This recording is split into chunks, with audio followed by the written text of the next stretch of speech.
Assalamualaikum warahmatullahi wabarakatuh.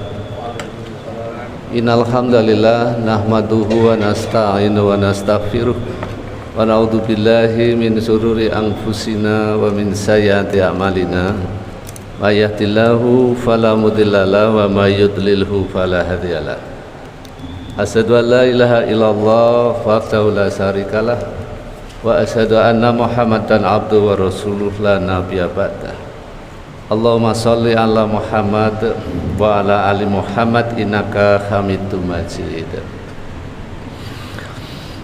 Jamaah salat zuhur yang saya hormati, marilah kita bersyukur kehadirat Allah Subhanahu wa taala yang telah memberikan nikmat dan karunia-Nya kepada kita semua sehingga siang hari ini kita dapatkan hidayah, maunah maupun inayahnya dari Allah Subhanahu wa taala sehingga kita dapat melaksanakan ibadah sholat duhur dengan berjamaah.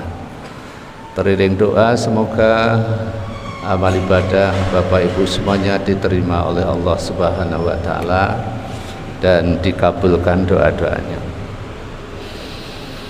Bapak Ibu yang saya hormati, saya melanjutkan materi yang terakhir untuk I yang kelima. Jadi I yang pertama islah, I yang kedua istiqomah, I yang ketiga istita'ah, I yang keempat ikhlas, dan I yang kelima yang terakhir ini adalah ihsan. Ihsan itu secara harfiah berarti kebaikan atau keindahan atau kemurahan hati, atau dalam bahasa yang lain ya berbuat baik gitu ya.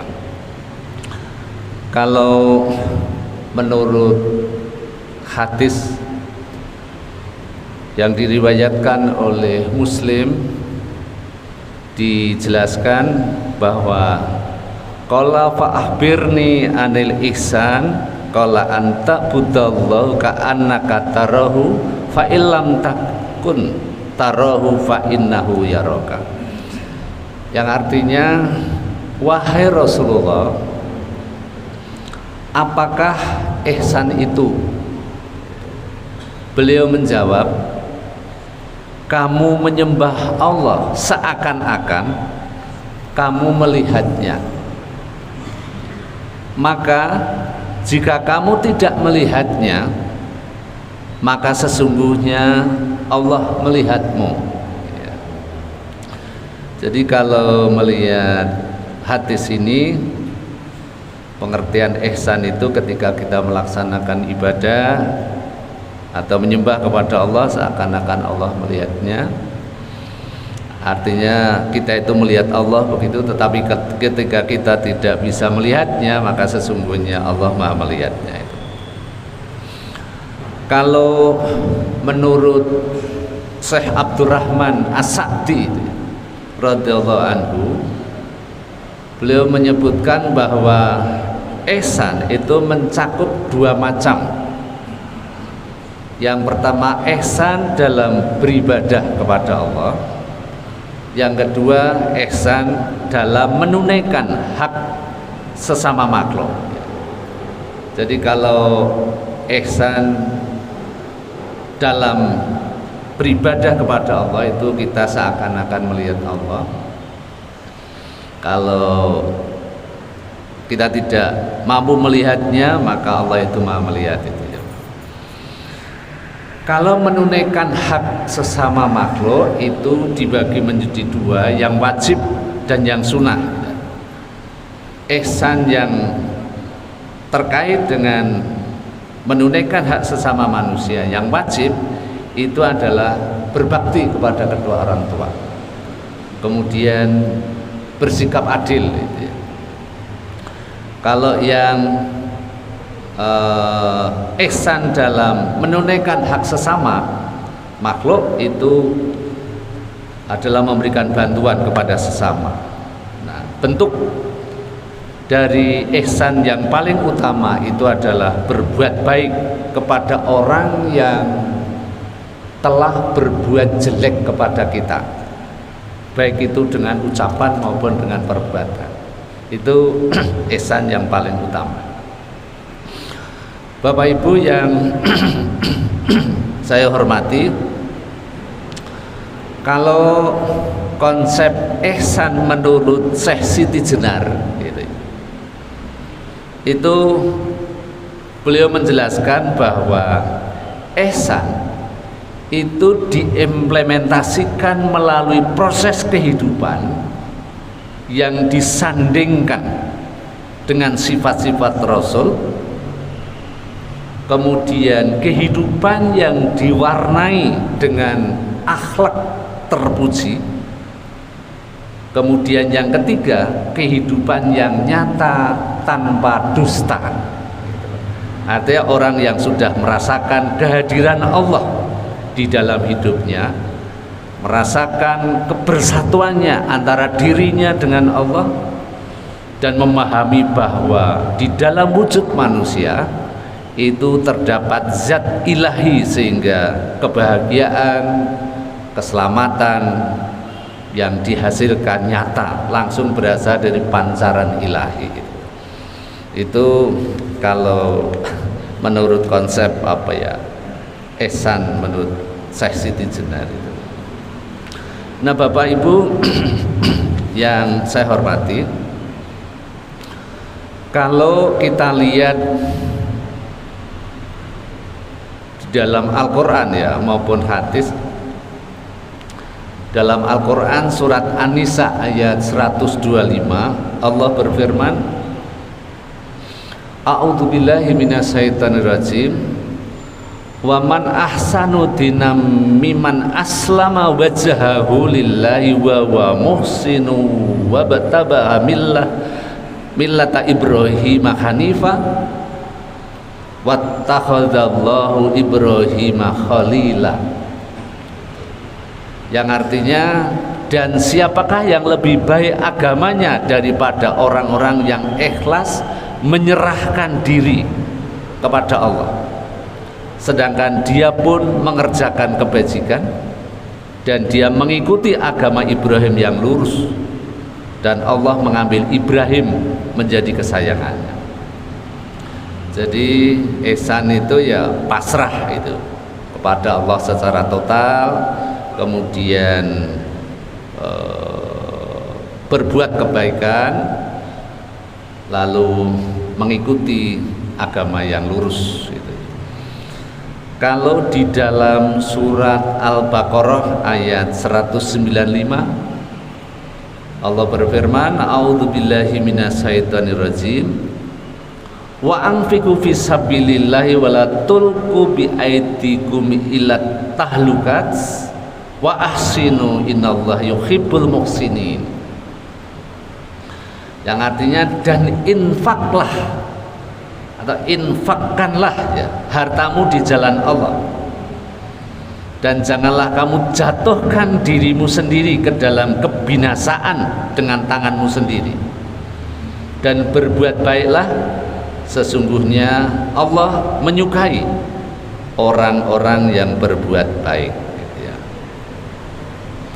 Kalau di dalam sebuah hadis disebutkan, a'malul mu'minina imanan ahsanuhum khuluqa, mukmin yang paling sempurna imannya adalah yang paling bagus akhlaknya gitu ya.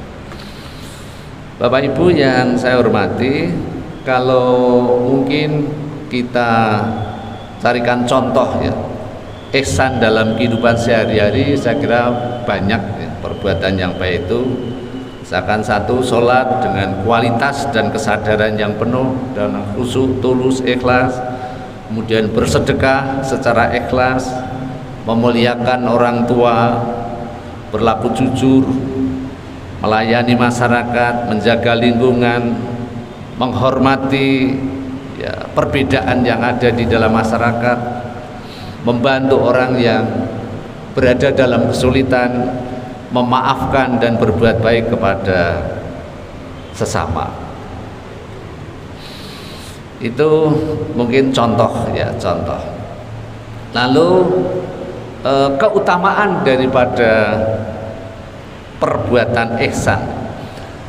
Kalau di dalam Al-Quran surat An-Nahl ayat 128 Allah berfirman, a'udzubillahi minasyaitonirrajim, innallaha ma'alladzina taqaw walladzina hum muhsinun.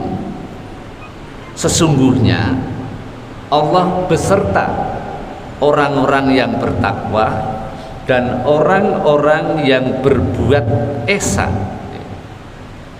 Jadi kebersamaan ini ada yang kebersamaan dalam arti khusus dan kebersamaan dalam arti umum.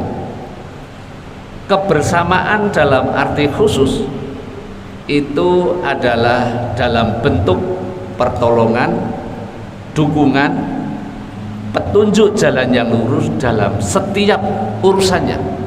Artinya di dalam kehidupannya itu orang yang berbuat ihsan itu Allah akan memberikan pertolongan, dukungan, petunjuk jalan yang lurus dalam segala urusannya.